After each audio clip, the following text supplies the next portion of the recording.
ನಮಸ್ಕಾರ ವೀಕ್ಷಕರೇ, ಇವತ್ತು ನಾವು ಬೆಳಗಾವಿ ಡಿಸ್ಟಿಕ್ ಚಿಕ್ಕೋಡಿ ತಾಲೂಕಿನ ಕೋತ್ಲಿ ಗ್ರಾಮದಲ್ಲಿದ್ದೀವಿ. ಇಲ್ಲಿ ವಿಶೇಷ ಏನಪ್ಪ ಅಂದರೆ ಹಲ್ಲಲ್ಲಿ ಹುಳ ತೆಗಿತಾರೆ. ಅದು ಹೇಗೆ ಅಂತ ನೋಡೋಣ ಬನ್ನಿ.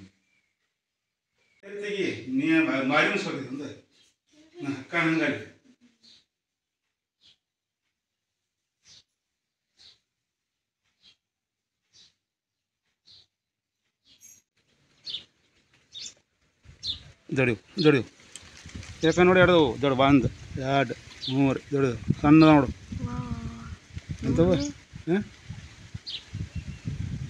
ಒಳಗಿರಬೇಕಿನ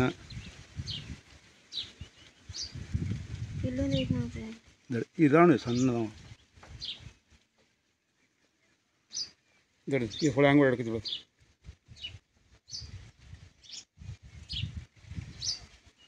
ನಾಲ್ಕೈದು ಹುಳ ಬಂದು ನೋಡ್ರಿ. ಇಲ್ಲೇ ನೋಡಿ ಇಲ್ಲೂ ಐತೆ ನೋಡ್ರಿ ಹುಳ.